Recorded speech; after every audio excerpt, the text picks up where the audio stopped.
আঙ্গিকে কিছু কথা বলা আমাদের জন্য জরুরি দরকার বলে আমি মনে করছি। আল্লাহর রাস্তে তো আপনারা মনোযোগ দিবেন। নির্দিষ্ট সময়ের 1 মিনিট বেশি কথা আমি বলবো না। সিগন্যাল দিলে সঙ্গে সঙ্গে শেষ করে দেবো ইনশাআল্লাহ। আমি আর 2বার আসছিলাম, একবার আসতে পারি নাই, কোন জরুরি কোনো বিষয়ে আমি এতে আসতে পারি নাই। সাসাদুর রহমাতুল্লাহ আলাই আমি আপনার শুনলেন তো, উনি হলেন আল্লাহু আকবার জনাব মরহুম মকফুর ওলিয়ে কামেল শাহ সুফি হযরত মাওলানা মহিউদ্দিন সাহেবের খলিফা, আমার বাবা মহিউদ্দিন সাহেবের পীর ভাই, যিনি সৈয়দ অজিদ আলী রহমতুল্লাহর খলিফা, সরাসরি মেহেদিবাগ সৈয়দ অজিদ আলী রহমতুল্লাহর খলিফা ডাক্তার করুল্লাহ রামশহর বিশ্বাস, তিনি হলেন রামশহর হুজুরের খলিফা। আমার বাবা মহিউদ্দিন হুজুরের খলিফা হলো আমাদের চাচা হুজুর কোতাবাগ রহমতুল্লাহ। তো একই সুতোয় গাথা, একই ওজিফা, সুলুক, সবক সব একরকম, কোনো দুই রকম নাই। আলহামদুলিল্লাহ। এই জন্য সম্মানকে আমরা করি যেতে ভালোবাসি, এই দরবারকে সম্মান করে ইজ্জত করে ভালোবাসি। আমাদের তরিকতের সরদারদেরকে আমিরুশ শরীয়ত বলা হয়, এদের ভিতরে শরীয়তের বিন্দু মাত্র লঙ্ঘন নাই। সুবহানাল্লাহ বলেন। যাক, সে কথা পরে বলা যাবে। আমি যে শব্দের কথাটা বলছিলাম, ওয়াজ ও জিকির মাহফিল, তো আল্লাহ পাক এখানে জিকিরের যে পদ্ধতি দিয়েছেন, আমরা সেই পদ্ধতির নিয়ম পালন করতে, মানতে, অবলম্বন করতে বাধ্য।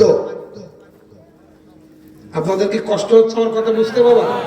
আচ্ছা, বাধ্য। কেন বাধ্য? মনোযোগ দেন।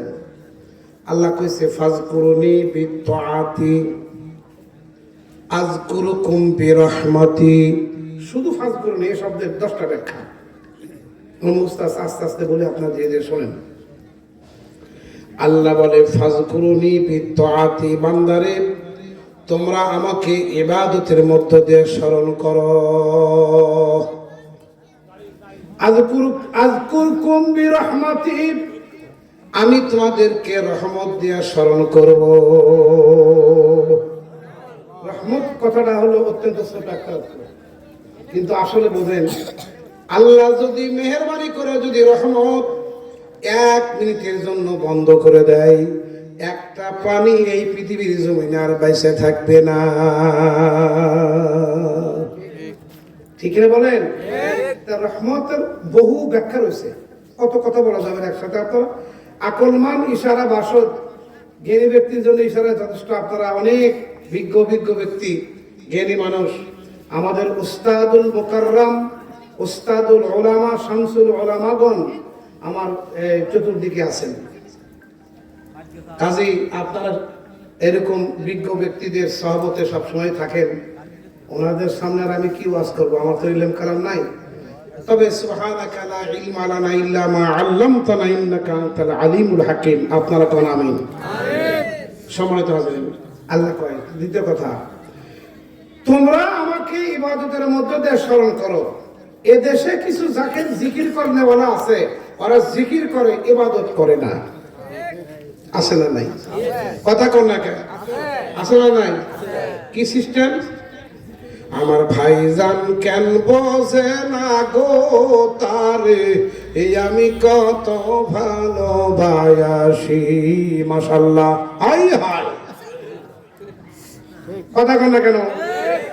এবার রাগ করতেছেন আপনারা? এ গ্রুপ আছে না নাই?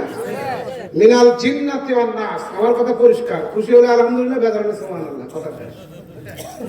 মনোযোগ দিবেন। মিনাল জিন্নাতি ওয়ান নাস, শয়তান 2 প্রকার, একটা জিন শয়তান, একটা মানুষ শয়তান। এই গ্রুপ হলো মানুষ শয়তান, তারা পীর রূপ ধারণ করেছে, মানুষ শয়তান, একেবারে সব কথা। এজন্য হাক্কানি ওলি আল্লাহ পীর বুজুর্গদেরকে হেলা ঘৃণা করবেন না, ভণ্ডদেরকে ধরবেন না। একেবারে সাফ ক্লিয়ার কথা, ঠিক আছে তো? আস্তাগফিরুল্লাহ বলেন। সম্মানিত হাজিরিন, দ্বিতীয় কথা, ফাজকুরুনি বিল ইজাবাতি আযকুরুকুম ফিল হিদায়াতি। বান্দারে তোমরা আমাকে স্মরণ করো সাধনার মাধ্যমে, আমি তোমাদেরকে স্মরণ করব হেদায়েতের মাধ্যমে। আপনারা জোরে কর না সুবহানাল্লাহ। এটাই সহি তফসির। তফসির করার মতো ক্ষমতা নাই। সামান্য কিছু পড়ালেখা করে ওস্তাদের সভাপতি বসে কিছু পড়ালেখা করে যেটা শিখছি, যেটা জানছি শিখছি, ওটা নকল করে করে তফসিরের কথাটা নকল করে করে আপনাদের শোনাবো। এটুকু ক্ষমতা সামান্য আছে। কথা কি বুঝছেন বাবাজি? আচ্ছা যাক, আসেন আমি তো শুরু করে নাই, করবো আর কি জিকির। তো আমি এই তো গেল, তারপরে কি ফাজকুরুনি, আস্তে ফাজকুরুনি বিল রাখাই আযকুরুকুম ফিল বালাই। বান্দা, স্বাচ্ছন্দ্যে যখন তোমরা সুখে থাকো তখন আমাকে তোমরা ভুলিও না, কারণ তোমরা যে সুখগুলো উপভোগ করো, যে শান্তিগুলো তোমরা উপভোগ করো, ওই শান্তি দয়া করে আমি আল্লাহ তোমাদেরকে দান করে থাকি। তো মানুষের জীবনের সবচেয়ে বড় শান্তি কখন জানেন? এদি দেখেন, সবচাইতে বড় শান্তি হলো দুলহা দুলহিন, স্বামী স্ত্রী যখন প্রেমে মাতোয়ারা হয়ে যায়, ওই সময় বিবিকে পাইয়া যতই রাজত্ব থাক, ধন থাক, সোনা থাক, না থাক, খাওয়া দাওয়া যাই হোক, বিবির মহব্বতের শান্তির মতো শান্তি আর দুনিয়ার জমিতে আর একটাও নাই। কথা বলছেন না কেন আপনারা? মনোযোগ দিয়ে শুনবেন। তো এই সময় তুমি আমি আল্লাহকে ভুলে যাও না, আমাকে তোমার স্মরণ করবা। কিভাবে করবা? আমি দেখেন, তুমি বলবা আল্লাহ, এই মেয়েটা এক সময় আমার জন্য সম্পূর্ণ হারাম ছিল, তার সমস্ত বডি আমার জন্য হারাম ছিল, এক নজর দেখাও তাকে হারাম ছিল, তার সাথে কথা বলাও আমার হারাম ছিল। আল্লাহ, এমন একটা কালেমা দিয়েছি তোমার নামে, কবুল কিংবা কবিল তো আলহামদুলিল্লাহ, একটা কালেমা দেওয়ার কারণে, তোমার নামে একটা কালেমা পাঠ করার কারণে, ইজাব কবুল মোহরের কারণে, আল্লাহ তুমি এই মেয়েটার সর্বাঙ্গ আমার জন্য করে তুমি হালাল করে দিয়েছো। মালিক, তোমাকে এই মুহূর্তে জানাই কত ধন্যবাদ। আল্লাহ, তুমি যদি এই মেয়েকে যদি আমার জন্য হালাল না করতা, এই সুখের ভাগী আমি হতে পারতাম না। মালিক, জিকির কাকে বলে? জিকিরের ব্যাখ্যা কি শোনেন ভালো করে। আল্লাহ মানুষের বান্দার জিকির করে, বান্দা আল্লাহর জিকির করে, কেমনি করে, তার পদ্ধতি কি? বাবা, তোমরা যদি একটু বসতে খুশি হইতাম বাজান, রাগ না করলে। বাবাজি যদি বসা যাবে একটু, মানে শোনার চান? জি মাশাআল্লাহ, খুশি হলাম। আল্লাহ তোমার বান্দার শরীরের পা থেকে মাথা পর্যন্ত যত রোগ বালা মুসিবত আছে তুমি আল্লাহ ভালো করে দাও। আর বলেন না আমিন, বলেন না, বলেন না আল্লাহ শাফি, বলেন আল্লাহ শাফি, আল্লাহ মাফি, আল্লাহ কাফি, বলেন আমিন। আল্লাহ সমস্ত রোগীকে তুমি ভালো করে দাও, তাদের দেহের রোগ বালা মুসিবত দূর করে দাও, দিলের রোগ বালা মুসিবত দূর করে দাও। আরেকবার কোন আমিন। বাস, এবারে শোনেন, বলছিলাম বান্দা, তোমার স্বাচ্ছন্দ্যে যদি আমাকে স্মরণ করো, আর আযকুরকুম ফিল বালাই, আমি তোমাদেরকে চরম মুসিবতের সময় আমি আল্লাহ তোমাদেরকে স্মরণ করব। এবারে বলেন দেখি তো, সুখের সময় স্মরণের দাম বেশি না বিপদের সময় স্মরণের দাম বেশি? কথা বলছেন না কেন? বিপদের সময় স্মরণ রাখে যে এটাই বেশি প্রয়োজন, এর সবচেয়ে বেশি দামি। কথা বলছেন না কেন? আচ্ছা খেয়াল করেন, একটু মনোযোগ দেন, বুঝতে পারবেন। আমি শুরু করে নেই তো, কথা হবে ইনশাআল্লাহ। আর বক্তার এরকম কোনো ক্ষমতা নাই আজকে অমুক ওয়াজ করে আপনাদেরকে একদম মাহের করে দেবো না। সুবহানাকা লা ইলমা লানা, আল্লাহ পাক যদি ইলম না দান করে, কোনো বক্তার বাপেরও ক্ষমতা নাই সে কথা বলতে পারবে। কথা কি বুঝছেন? ওয়াজের ইলম আসে আকাশ থেকে, আল্লাহ দয়া করে যদি কিছু বলার তৌফিক দেয় বলা সম্ভব, নচেত একটু বলা যাবে না। আচ্ছা, এক্সাম্পল কি? আল কোরআনু ইউফাসসিরু বা'দুহু বা'দা, কোরআন শরীফের এক অংশ আর এক অংশের ব্যাখ্যা করে। একটা অংশ বুঝতে হলে অনেক অংশের পরিশ্রম লাগবে। আচ্ছা গেল, খেয়াল করে শুনেন তো, এই কথাটার ব্যাখ্যা আছে, অনেক ব্যাখ্যা লেখা হয়েছে তাফসীরে, মনোযোগ দিবেন। কি? বান্দা যখন তুমি বিপদে পড়বা, তার মধ্যে সবচাইতে বড় বিপদের দিন হবে আখিরাতের দিন। ওয়াত্তাকু ইয়াওমান তুরজাউনা ফীহি ইলাল্লাহ,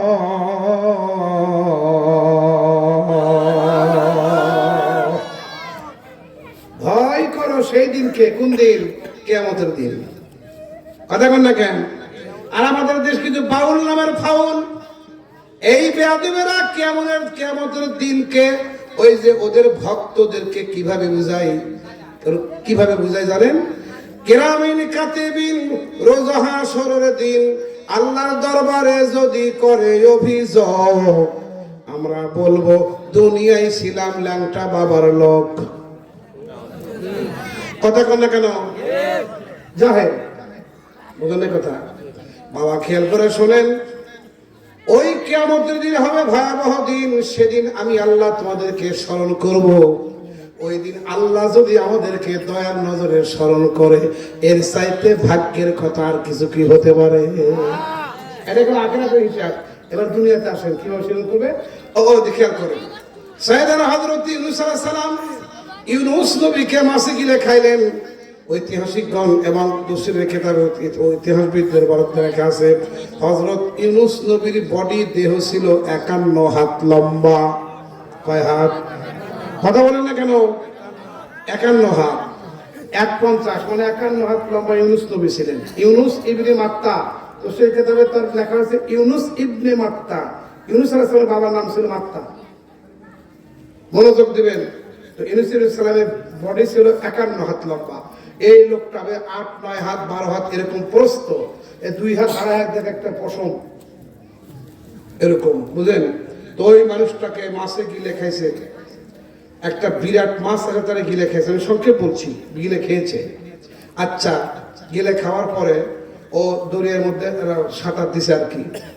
এখন পয়গম্বরদের দেহের ঘ্রাণ মেশকো সে বেহেতের পসিনা, মেশকম্বরের চাইতেও আরো সুগন্ধি পয়গম্বরদের ঘ্রাণ। কেন ঘ্রাণ? ওয়ালাকাদ হাম্মাত বিহি ওয়া হাম্মা বিহা লাউলা আর রাআ বুরহানা রাব্বি কাযালিকা লিনাসরিফা আনহু সুআ ওয়াল ফাহশা ইন্নাহু মিন ইবাদিনাল মুখলাসিন। জোরে করে আল্লাহু আকবার। তারা মুখলাস, পয়গম্বরদের রিজার্ভ লকব। এটা উম্মতের জন্য হয় না, পয়গম্বরের জন্য খাস। আম খাস, নাসিক, মনসুখ এগুলো না বুঝলে 3 বার তাফসীর করলে 33 বার ভুল হবে। মনোযোগ দিবেন। তো বলছিলাম, ও এটা পয়গম্বরদের খাস। তাদের কলবের মধ্যে পাপ গুনাহ উদ্ভব হয় না, জাগে না। আমাদের কলবে পাপ জাগে, গুনাহ জাগে ঈমানের কারণে, আমলের কারণে, সহবতের কারণে, লজ্জার কারণে, বিভিন্ন কারণে হয়তো সেটা আমরা করি না, কিন্তু গুনাহ করতে মন চায়। কথা বলছেন না কেন বাবাজিরা? চাই কিনা বলেন? এরা হলো মুখলিস। আর মুখলাস হচ্ছে তারাই যাদের কলবের ভিতরে কোনো অবস্থাতে পাপ গুনাহ উদয়ই হয় না, মনেই পড়ে না। এই জন্য ইন্নাহু মিন ইবাদিনাল মুখলাসিন। আল্লাহু আকবার জোরে বলেন। পয়গম্বররা মুখলাস, এই কারণে তাদের দেহের সুগন্ধি দুর্গন্ধ হয় না। আমরা মিথ্যা কথা কই, হারাম খাই, ঘুষ খাই, যত গা ঘামে বেশি তত পচা পচা শিখে গন্ধ হয় বেশি। কথা বলেন না কেন? আচ্ছা, এবার তারা ওরকম খায় না, ওরকম না, তারা গুনাহ থেকে পবিত্র। সুওয়া ওয়াল ফাহশা, সগীরা গুনাহ করে না, কবিরা গুনাহ করে না, গুনাহ উদ্ভব হয় না। এই কারণে তাদের দেহ যত ঘামে তত আতরের ঘ্রাণ, মিশকম বেহেশতি, মিশকম্বরের ঘ্রাণ বার হইতে থাকে। পয়গম্বরে খাই ফেলছে তো মাছ। আসলে আমার কথাটা এইদিকে অন্যদিকে ড্রাইভার হয়ে যাচ্ছে আর কি। আমি তো শুরুই করেছি ওয়াজ আর জিকির, তো ওয়াজের কথা হয়নি, জিকিরের কথা হইতেছে। ওয়াজতে শুরু করবো এখনই। আপনারা মন খারাপ করতেছেন না তো? ওয়াজ রাগ করতেছেন না তো? আচ্ছা, ঠিক আছে। তো একটু আবার মনোযোগ দেন। এবারে খাইছে, খেয়ে রাস্তা দরিয়ার মধ্যে সাঁতার দিছে। মাছের পেট ভরি ভেদ কইরা, চামড়া ভরি ভেদ কইরা, চামড়া ভেদ কইরা, গোস্ত ভেদ কইরা ওই প্রশান্ত মহাসাগরকে সুবাসিত করতেছে, মানে সুঘ্রাণ। কোটি কোটি মাছ এই সুঘ্রাণ নেওয়ার জন্য করে তার পিছনে লাইন ধরছে, ঝাঁক ধরেছে। এইবারে চলতে চলতে প্রায় 18-20 দিন পার হয়ে গেছে। বিশাল বড় একটা মাছ পাহাড়ের মতো এসে দাঁড়াইছে। এখনো এই দরিয়ার মধ্যে এত সুগন্ধি কিসের? আর তোমরা অসংখ্য মাছ, এই মাছের পিছে ঘুরতেছো, কারণটা কি? ওরা বলছে, গুরু, এই মাছটার পেটের মধ্যে আল্লাহর একজন পয়গম্বর আছে। হ্যাঁ হ্যাঁ, নবী সাল্লাল্লাহু আলাইহি সাল্লাম আছে। তাই পয়গম্বরের দেহের ঘ্রাণ ওর পেটের ভুঁড়ি গোশত চামড়ায় ভেদ করে পানিকে সুবাসিত করতেছে। সুবহানাল্লাহ বলেন। আচ্ছা আচ্ছা বুঝলাম। এবার বলছে যে সৌভাগ্যবান মাছেরা বলছে ভাইরে কয়দিন হলো? কয় 18-20 দিন হবে। যাক তুই তো একটু খেদমত করছিস, আমার একটু দে ভাই, আমাকে একটু দে। কয় না, কিয়ামত পর্যন্ত আর কোনো পয়গম্বর দৌড়েতে আসবে কিনা এরকম তা আমি জানি না, আল্লাহ জানে ভালো। তবে এই সুযোগ আমি পাইছি, পয়গম্বরকে আমার পেটে খুব যত্ন করে রাখছি, আমি সেবা করতে থাকবো, আমি কখনোই তোমাকে দিতে রাজি না। আচ্ছা দিবি না কেন? একদমই দিবি না? বলে না। ওহো, ও একবার খেপে গেছে, হা করছে একটা, ও মাছ সহকারে গিলে খেয়েছে। সুবহানাল্লাহ, আসতে কর, গিলে খেয়েছে। আচ্ছা মনে করে রাখবেন, ফাজকুরুনি বির রাখাই আযকুরুকুম ফিল বালাই। তোমরা আমাকে সুখের সময় স্মরণ করবা, আমি তোমাদেরকে বিপদের সময় স্মরণ করব, দুঃখের সময় স্মরণ করব। আল্লাহ বলতেছে, ফেরত দিতেছে। বলছিলাম না আল কোরআন ইউফাসসিরু বাদহু বাদা। এইবার মনোযোগ দেন। তো এখন খেপছে, দরিয়ার মধ্যে একবার বায়না ধরে রওনা ধরছে। আরো 20 দিন চলে, 40 দিন মোটামুটি একেবারে দরিয়ার নিচে চলে গেছে। তফসিরে কিতাবে আসছে 8,500 মাইল গভীর। কত মাইল? 8,500 মাইল গভীর পানির নিচে মাছের পেট থেকে গেছে। ওই জায়গায় যা মাছ চুপ হয়ে গেছে। পয়গম্বর বুঝলো ভ্রমণ বন্ধ, স্টপ হয়ে গেল। গুনগুন গুনগুন আওয়াজ পাওয়া যায়। কিসের আওয়াজ? দেখতেছে সমস্ত মাখলুকাতেরা, জীব জীবাণু কীট কীটাণু বিন্দু বিন্দু ক্ষুদ্রাতি ক্ষুদ্র সমস্ত মাখলুকাত এক যোগে এক আওয়াজে এক বলে আল্লাহর জিকিরে মশগুল আছে। ইউনুস নবী ডাকতে বলে, মালিক আমি নফসে প্রতি জুলুম করেছি, আল্লাহ আমি তোমাকে ভুলে আছি। আল্লাহ হায় হায় কি কথা, লা ইলাহা ইল্লা আনতা সুবহানাকা ইন্নী কুনতু মিনাজ জালিমিন, লা ইলাহা ইল্লা আনতা সুবহানাকা ইন্নী কুনতু মিনাজ জালিমিন। এই আয়াতের জবাবে আল্লাহ আরেকটা আয়াত নাযিল করলেন, ফাস্তাজাবনা লাহু। পড়েন না কেন? ফাস্তাজাবনা লাহু ওয়া নাযাইনাহু মিনাল গাম্মি ওয়া কাযালিকা নুনজিল মুমিনিন। এটা 2 হাত তুলে যুবকেরা বলো আল্লাহু আকবার। মাঝে মাঝে হাত নাড়াচাড়া করলে ঘুম ঘুম ভাব লাগবে না? নেই, রাগ করতেছে না তো?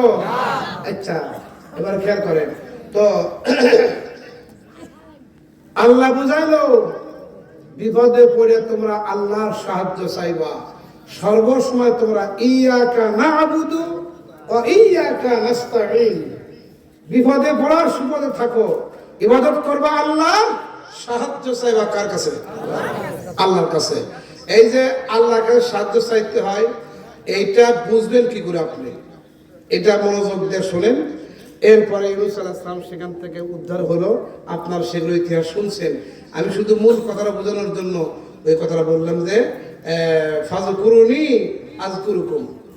এই ফাজকুরুনির 3-4টে ব্যাখ্যা শোনা, 10টা সব মুখস্থ আছে, দেখি সুযোগ হলে বলবো। ওয়াজ, এবার আসলে ওয়াজ শব্দ মানে উপদেশ। উপদেশ কোন কোন জায়গা থেকে নেবেন? প্রথম শব্দ হলো উপদেশ গ্রহণ করতে হবে আল্লাহর কোরআন থেকে। কথা বলছেন না কেন? আপনার ধরে বলেন কি নেবেন উপদেশ? কি বলবেন? আল্লাহ কি কইছে? আল্লাযীনা ইয়াস্তামিউনাল কাওলা ফায়াত্তাবিউনা আহসানাহু উলাইকাল্লাযীনা হাদাহুমুল্লাহ।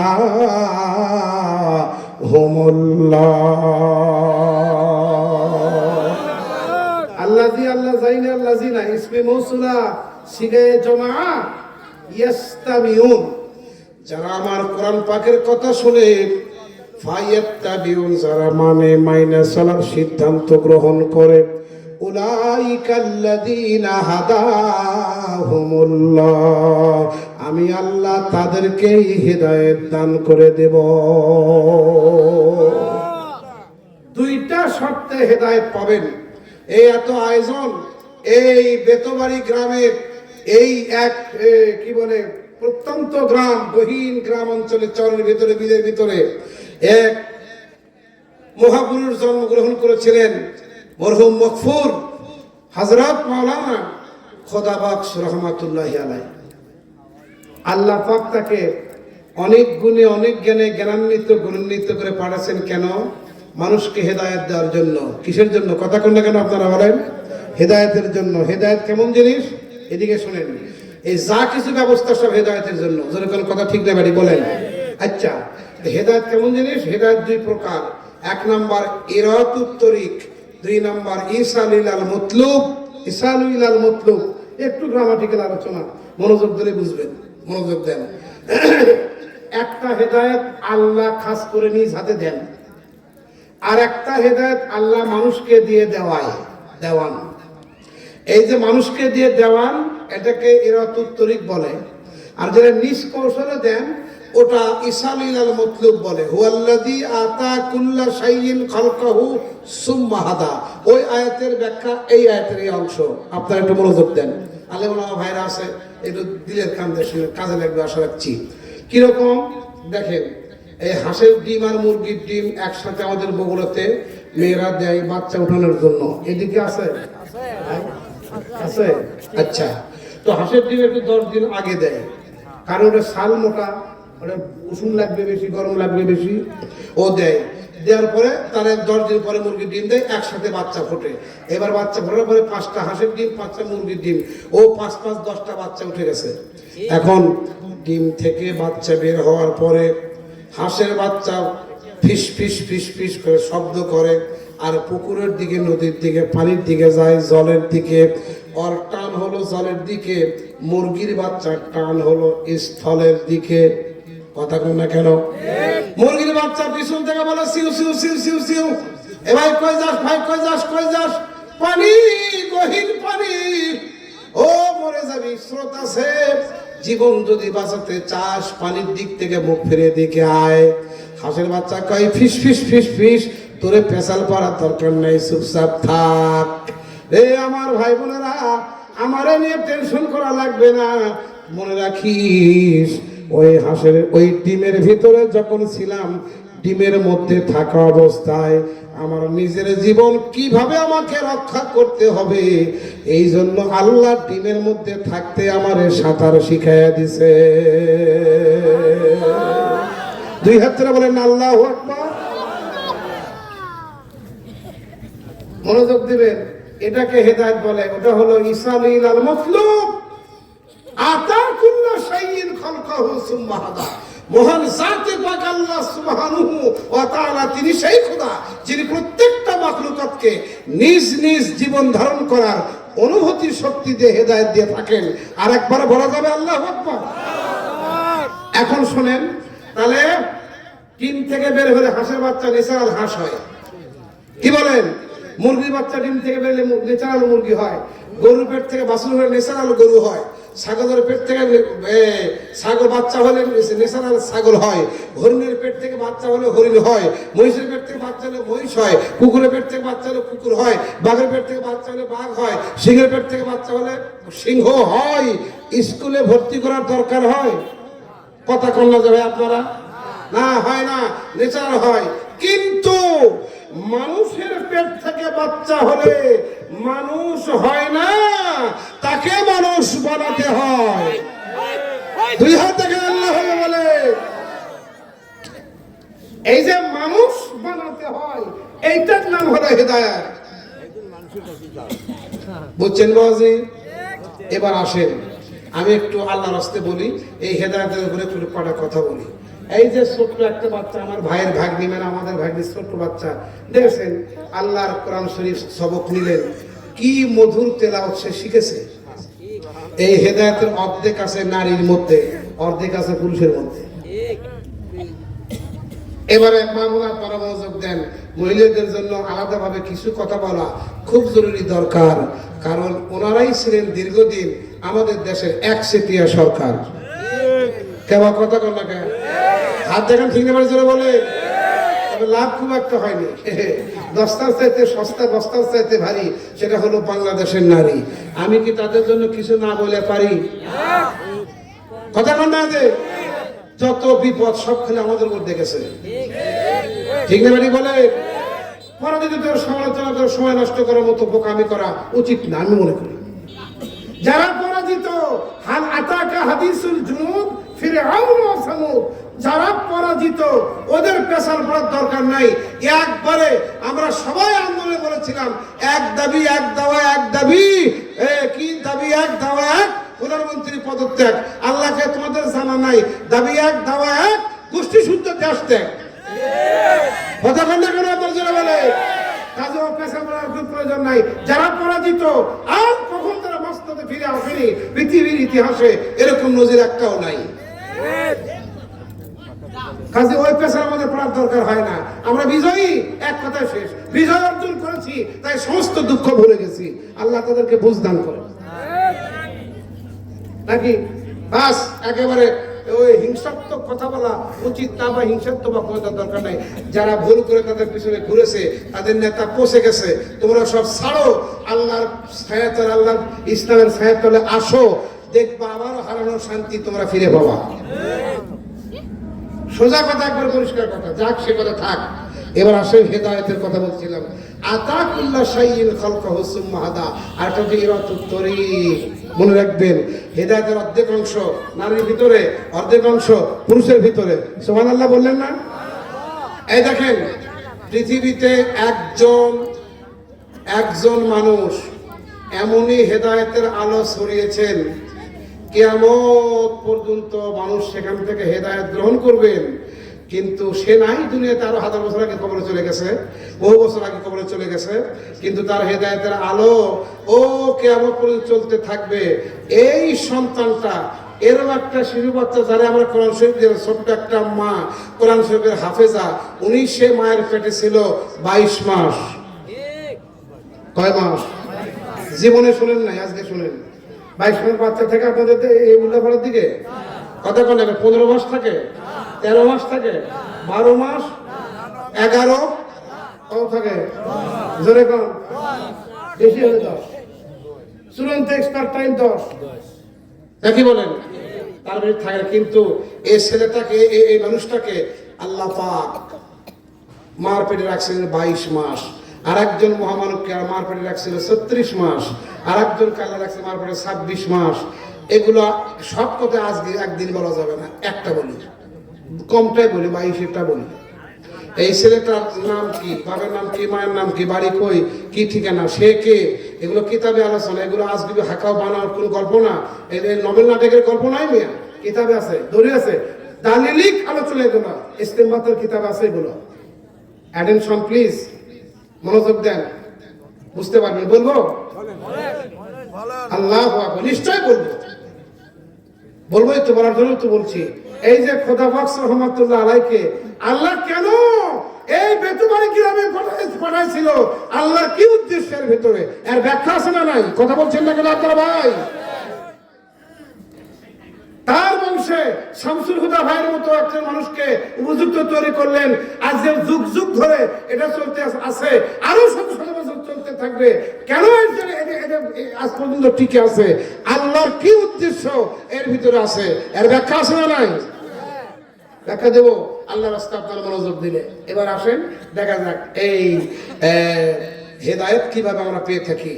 ওলি আল্লাহদের ওয়াজ, মানে উপদেশ, এই উপদেশের 3 নম্বর ধারা, আল্লাহ ওয়ালাদের, আল্লাহ কুনুমা সাদিকিন, আল্লাহ ওয়ালাদের কাছ থেকে যে নসিহত প্রাপ্ত হয়, এটা মানুষকে হেদায়েতের পথে অগ্রসর করে। আর সুবহানাল্লাহ বললেন না? একজন আল্লাহর ওলি যারা কাশফ ছিল, আমাদের চাচা হুজুরের কাশফ কেমন জিনিস জানেন? দাদা হুজুর রহমাতুল্লাহ আলাই, আমার বাবা তার খাদেম, আমার আব্বা মরহুম বুরহানুদ্দিন পীর সাহেব, উনি খাদেম। থেকে বাজারের সামনে গেলাম, তারাতগাড়ি গ্রাম, আমাদের ওখানে তারাতগাড়ি আছে, চিনে আমাদের হুদা ভাই চিনে, এই যে বগুড়ার সদরের ভিতরে, বুঝতে কাল থানার ভিতরে তারাতগাড়ি আছে। তো ওখানে গেছে, এক বাড়িতে দাওয়াত দিচ্ছে, এক বড় লোক, ওখানে গেছে, যা দাদা হুজুর বসছে, বসে কয়, বাবা বুরহানুদ্দিন জি, ব্যাগ ট্যাগ নিয়ে এখানে থাকা যাবে না। না কেন হুজুর, কি হয়েছে হুজুর? ব্যাগ ট্যাগ তোলবো, বাড়িওয়ালাকে ডাক দে। তো বাড়িওয়ালাকে ডাক দিছে, দিয়ে বলছে কেমন, বলছে হুজুর না বাবা, আমি তোমার বাড়িতে থাকবো না, মিলাদও করবো না, ও হবে না। লোকজনকে দাওয়াত দিছে, বলে এত কিছু খাওয়া দাওয়ার আয়োজন, এটি সব করছি। বলছে না, আমি যে দামি একটা চাদরে বসতে দিছো, এটা উঠাও, ম্যাচের ঠোকা দাও, আগুন ধরে আমার সামনে পুড়িয়ে ফেলাও, যাও ওইখানে নিয়ে যাও, আমি পুড়ে ফেলাও, তারপরে আমি বসবো, তাছাড়া বিছানায় আমি বসবো না। বলছে হুজুর বলেন কি, হ্যাঁ আপনি কি আন্দাজে কথাবার্তা পান? একটু রাগে গেছে, বাড়ি একটু মেজাজ দেখাচ্ছে, দাদা হুজুর একদম রেগে গেছে, ভাই এত দামি বিছানাতে তুই বসতে দিছিস? আমি ডাক্তার কহুল্লা দেখতেছি এই চাদর তোর ঘুষের টাকা দিয়ে কিনা। এই বিয়াদব, একটা বিধবা লোক গরু বিক্রি করে এসে তোরে ঘুষ দিয়ে গেল, আর সে টাকাটা তুই চাদর কিনেছে, কহুল্লাকে বসতে দিয়েছিস রে? তুই নিষেধ বসতে পারিস একবার, আল্লাহ নিষেধ করে 1000 বার। 2 হাত থেকে আল্লাহু আকবার। তোর দাওয়াতের খেতা পড়ি বেটা। আপনারা কি বুঝতে পারছেন আপনারা ভাই? এটাকে বলে কাশফ, কাশফ। ওনারা কাশফের সম্রাট ছিলেন, অসহায় কাশফ। আর আমরা তো শগুন মিয়া, যা পাই তাই যাই, আমাকে এগুলো কি যাচাই বাছাই করার ক্ষমতা আছে? যাই হোক, ওগুলো কথা আপনারা জানেন। কারামাতি আউলিয়া আল্লাহ হাক্কুন, আল্লাহর ওলিদের কারামত একটা কাশফ, আল্লাহ পাক তাদেরকে দান করেন।